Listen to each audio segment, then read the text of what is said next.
Why is the man become the king of his castle and we're the crone in the corner? We wanted to be the queen.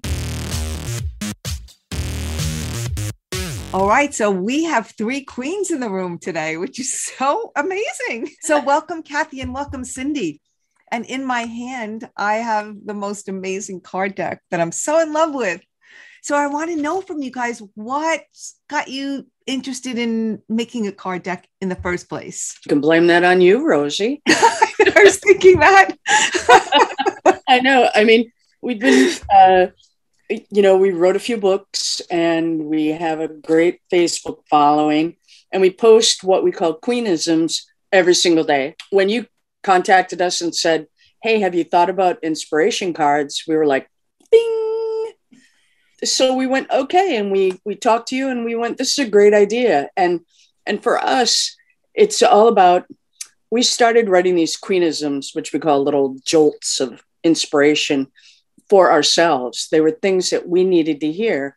And it turned out that so many women needed to hear the exact same thing. And that's why we got this big following. But the idea of just having like a quick, like here they are, and we've got the 4 categories, and on a daily basis, you go, well, okay, I need to pick a card. What does this say? Oh, this is a good one. It says, a true friend didn't mind if she was laughing or crying because they were along for the whole ride. Oh, I love that. And it's a good reminder. So that's what you wanted them for. And I have to say, I love that because I don't know how you popped up on my, Facebook feed or whatever. And that's exactly what I said to myself. Oh my God, I love these. I wonder if these women have a card deck because there's such beautiful things that I wanted, right? So then I just reached out and then you were like, oh yeah. and here we have them.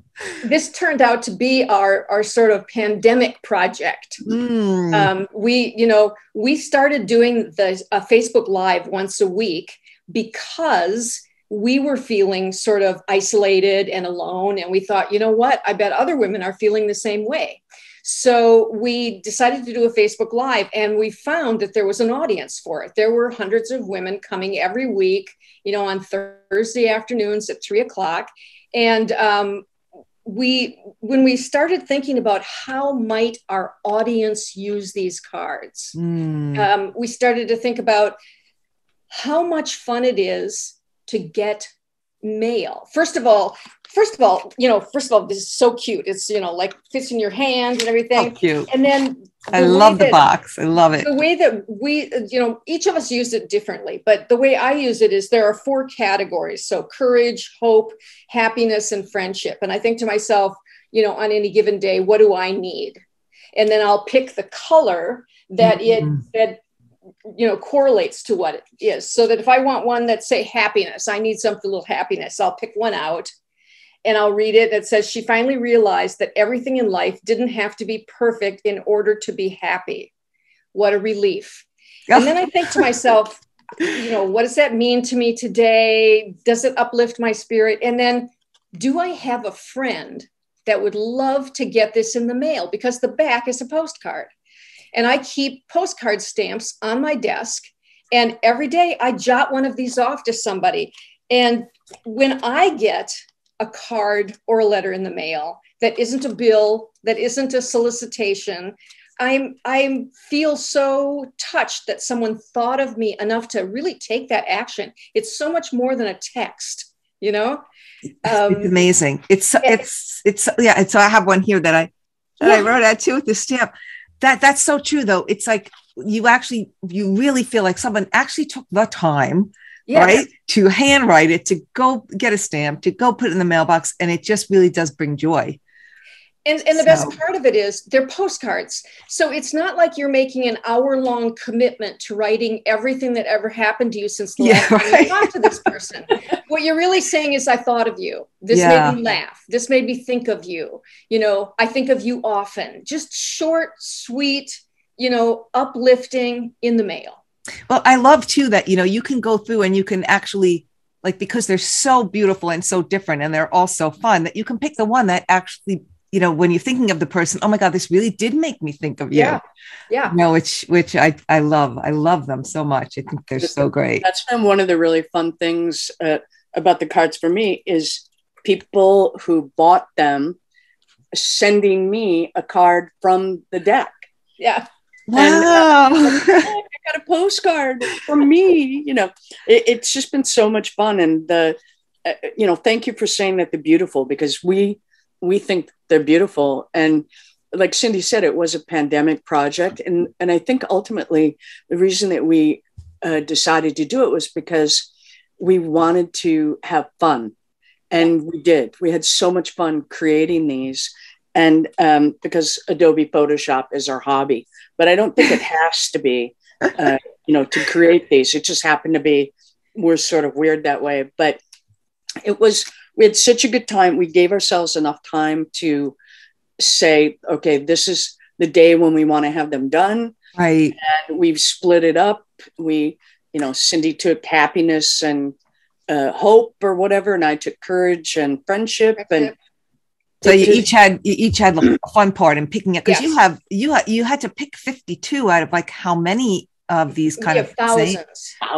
So that in itself is a challenge, right? And because Kathy is font obsessed, once we decided to do this, she decided that the font we used on Facebook was not quite right, quite the right font we should use for the cards.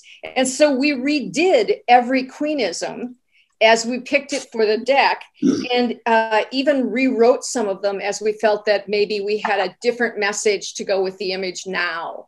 Wow. So we were rethinking, you know, everything we'd already created right from scratch again. And that was fun. I mean, to really re-wordsmith your own work. Yeah. Wow. Yeah. I mean, I just picked one now. It says, one day it hit her like a lightning bolt. She didn't need anyone's permission but her own. Well, then, permission granted, she thought. That's that one. And you know what I love about them so much is that they really do make you stop and think, and they make you feel empowered without being like an empowering mantra or something. Without being preachy. Yeah. So I think, you know, they can speak to anyone. Do you have a certain audience that who's the person that would love these the most? Kathy, you tell me if you agree with me, but I think our audience is probably 40 or 45 plus, almost exclusively women. We do have some men who follow us, but it is really almost exclusively women. And frequently in that age group, they are women who have had some sort of life challenge. You know, they have been divorced or lost a spouse through death, or lost a job and found themselves, you know, adrift. They're women who face challenges, are either in the process of overcoming them or have overcome them and feel better about themselves now. And that's our sweet spot of message. You know, a woman who has really accomplished so much in her life, but she doesn't even realize it because she's working so hard. Which is every woman. Every woman. Just really about, right? Wow. That's great. That's amazing. So these really are just like little whispers, little like kisses, you know, little like, you know. And, you know, it started out, Kathy and I, way before we began this, every time we traveled, we would always go into antique shops and you know, places that had old photographs, and they always spoke to us. We loved old photographs and old images of women from the 50s and 60s and on up. And we would take them home and we would scan them, and then we would take them to Photoshop and colorize them. And then we ask ourselves, this is how I work. Every morning when I'm making one, I ask myself, what does this woman want to tell me? Oh, I got the chills. That's so, you know, some of these are real. These are real people. These are real women. These are real women. We don't know who they are. Occasionally we know that one is an actress or, you know, a famous woman, like especially from the suffragettes. There's a lot of those pictures, but mostly they're things like we have a whole series of women prisoners from Australia. Wow. We don't know who they are. Mug shots that, really? And when we do them, I've found them in like the Australian Maritime Museum or something, but it's like, hey, here's a chance for you to have a second chance. Yeah. You get really attached to the photos. So that's so amazing. It's actually brings there's so much more life to them now that I know this story. I didn't know this story. I had no idea about that. That makes them so much more. This is one of the best ones right here. Our cover photo. This is a friend of ours. Her name is Lori, and she's also known as the Dancing Grammy. And Lori is 93 years old. Wow. She follows us. We see her every Thursday in the feed when we do our live show. And she's a dancer. She still tap dances. Oh my goodness. She has the most gorgeous legs you've ever seen. And she seemed so totally appropriate to be our cover girl. And how did she feel about that now that she knows you were on the cover? She's thrilled. Totally thrilled. Wow. She didn't start tap dancing until she was 70. Wow. At 70, she thought, you know what, I'd really like to start tap dancing. And she did, and she still does. And she's so good at it that just before the pandemic, she had a callback for America's Got Talent. Wow. And then it all shut down, for several years. And now, it's just not in the picture for her. But she, during the pandemic, she wrote her first book. That's amazing. That is so inspirational. Yeah. I mean, amazing. And she started tap dancing over as an attempt to lessen her grief over the loss of a child. Yeah. And the things, everybody has these things that life just sort of kicks you in the pants, and how long it takes and how you get over them is what makes you who you are. Yeah. And she's had a long life of doing this, finding these things. And so this part of now being the cover girl, and this one, it's because this made us laugh. She thought, if they don't want you to dance in the grocery store aisles, why the heck do they play the music? And she probably did say something like that too. Yeah. And it's just this face, and it's actually her high school graduation. Oh my picture. God. That's so she sort of looks like, what? Why would they, why did they do that? Yeah. What a story. I mean, what a story to selling the card deck. It makes me even want it more now. I mean, I already have one. I'm ordering one for my mom because I had sent my mom, forwarded her one of your things on Facebook, and she's like, oh my God, that's exactly what I needed to hear today. So, here's what's funny. Every single day we post at 6 a.m. Eastern time. And every single day, someone, at least one person, says, that is exactly what I needed to hear today. And that's what keeps us going. Yeah. We're almost always talking to ourselves, truthfully, trying to uplift ourselves, but it resonates with somebody else. And that's what pleases us so darn much. Oh my gosh. So and good. It's also so important because it totally solidified what we believed, which is that we are all more alike than different. Yep. And it doesn't matter where you live, how old you are, what you do for a living. We all have these exact same feelings. Yeah. And there's always been this, I think probably started in the 50s, but that women are not supportive of each other, that we're catty, that we're like, and that I have found that to be so not true, that it's actually the opposite.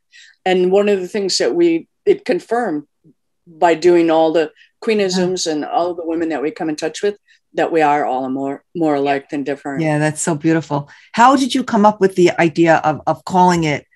Was it something else before it was queenism, or how did that? The name of our original book is called Queen of Your Own Life, and that book came out of I was the publishing executive for almost 30 years. And right around my 25th year, I got laid off, and I was devastated. I didn't know how to process it. I had always thought of myself as my career, and it really rocked my world. And Kathy said, you can lay on the couch and eat potato chips, or you can, get up and think of something different. And so we went on a little vacation to Prague. And she started to talk to me about, well, Kathy, you talk about this part because this part's really you.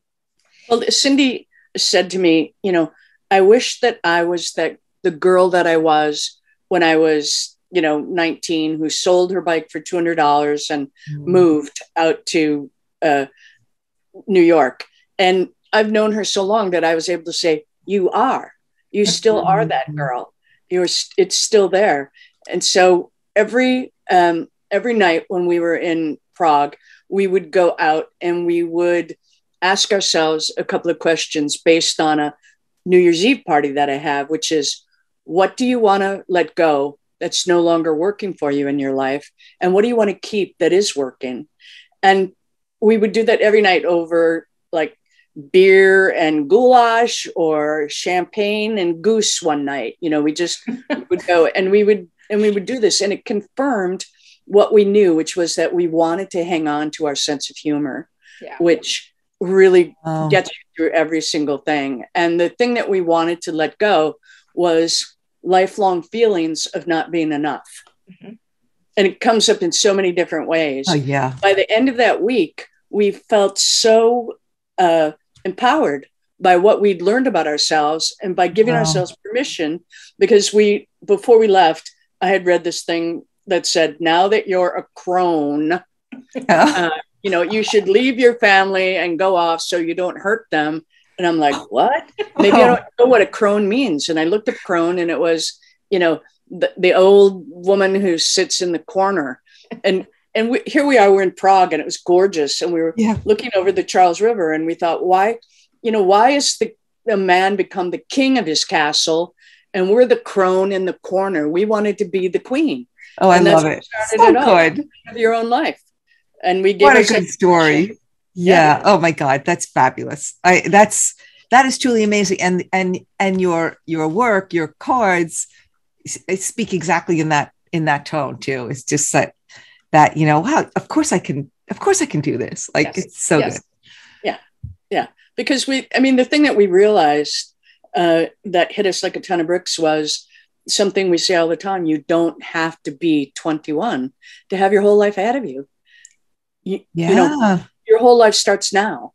What is it? There's always something more. It's so powerful. Something more. It doesn't matter, which is one of those things. And the other thing that really worked for us, and, thank you again for helping us to discover that we wanted to create these cards, is that we think that being a lifelong learner and having curiosity is the thing that keeps us young and ultimately beautiful. So we really explored our Adobe Photoshop and fonts, and we had a great time doing it. Okay. But what did you learn about yourself during the creation process? Mm-hmm. What I learned is that I really like a good template. And that once we had created a template that really worked for these, I had a lot of fun putting in the details. I might be a little bit of a color inside the lines person. And so the template really helped me drop judgment of myself as I learned something new and really go for it. So, once we got those dimensions from you and we were satisfied with the template that we had, then my creativity was, explosive, and I felt really good about it. Nice. So what I learned about myself is it might take me a little bit of time to get off the starting line, but once I do, I'm gung-ho toward the finish. Ryan. Yeah. I love it. It's great. It's true, because it was a lot like, I'm addicted to Adobe Photoshop, and I always say, if you need your passport altered, just call me. Because I love it. And do I know how to do it perfectly? No, because there's so many different ways to do it. So I just do it my own way, which is great. And it doesn't mean that I'm not open to learning more about it, because I am. And so what I learned was that, the best laid plans of mice and men, because we did give ourselves a lot of time to create this in so that we could have a good time. But I had another project that was flung on me. And I was just like, because I really just wanted to play with the cards and have a good time. Mm-hmm. And this disrupted me. And ultimately, I had to say, hey, take a deep breath. You can only do the best that you can do with this other project. Mm-hmm. It'll turn out just fine. There was a deadline to it, and I just kept stretching that deadline because I think it's perfection that will really knock you down on your bottom if you're not careful. And ultimately, the whole thing turned out. It was creating a website. I created the website, and it turned out exactly the way I would have wanted, and I loved it. And the cards took us a little longer than we planned, but we were like, that's life. That's life. So for me, I always need to understand, let go perfection, and just find a way to have acceptance. And I learned that I need to continue to practice that on a daily basis. I love it. It's amazing. Those are like amazing lessons, right? It's always fascinating to me what comes from the creation process, because you really, you hit up against so many things and then you discover all this great stuff. So now, did you learn something about yourself working with us? I actually did, because I learned that for me, it was really just about having fun as well, and to allow you guys to have fun as well, right? To not have to be in 100% control, right? Mm-hmm. But this was really a collaboration and discussions, and, to be okay with everything doesn't have to be my way. You were a great guide. You were a really good guide. And we are, it's not that we're aggressive women, but we are, but we really, we've been doing this for a long time. We know what we like. We're really good at, we'll pat ourselves. We're really good at collaboration, and you were absolutely. It was really a lot of fun for me. It was super fun for me. And also I was really just in love with the whole idea of it, which was from my first contact to you. I'm like, oh my God, I just loved it so much. So, so that was just. And this is one of those funny things, because people contact us all the time about do this, do that, fix this, build this. Right. And we always say, we're not interested right now, but for some reason, that bing thing was about, we said okay to you. We never say okay. We say okay. And it turned out to be this thing that we're so proud of. That was amazing. So fun. And I feel like we made a new friend, and, we just really done something that filled us, and hopefully people that buy them. Oh, and that's the thing. I mean, when you have these, and so it's a gift that keeps on giving, because you have them and you can look at them for yourself, but the joy that you get from someone saying, oh my God, I got your postcard, you made my day, adds a whole new level to the whole empowerment concept, right? You've just touch someone's life in a way that you might not have done before with this, I don't want to say silly, but simple, super simple thing. Yeah. And, we're speakers every year at the Irma Bombeck Writers Workshop. Well, it's actually every 2 years. And, we've been doing it now I think this will be our fourth or fifth time at least. And so all of these speakers usually have books in the back of the room to sell and everything. Well, everybody at this conference has bought all our books. And so this year. Yeah. Oh my gosh. So good. Yeah. And I mean, I think it's really it's a movement really for women reaching out to other women. Yeah. Because if you just have to say, okay, I need to get rid of all 52 cards, right? Yeah. And so, once a week, you're going to think about a new person, and in a year, you've touched 52 lives of women. So I think if the concept of it is just so massive and expansive, it's a beautiful thing. You could even send yourself a postcard. I know. Well, that's good. Kathy and I used to go to this retreat spa in Arizona called Miraval, and at it they have a habit of giving you stationery and asking you to address a letter to yourself, and then write a note to yourself about the things you learned during the week about yourself that you want to keep, doing. And a couple months later, they mail it to you. And it was very, you forget what you said to yourself. Yeah. And it was fun to get. Yeah. So, I have, through the years, people have given me different inspirational card decks. And what I like about cards, first of all, they're laminated. You could eat a sandwich off one and then wipe it off and it'd be fine. But is that sometimes with these cards, like I'm so interested in them and I do it every day, and then life gets in the way and I put them away, but I rediscover them all the time. I've had some that I've had for 15 years, and every 2 years or so I go like, oh, what is it? What does the universe have to say to me? And I'll pull a card and I'll go, oh yeah, that's exactly on the nose. And that's what's so much more fun about cards. They're more accessible than an actual book, I think, even. I agree. They're less of a commitment.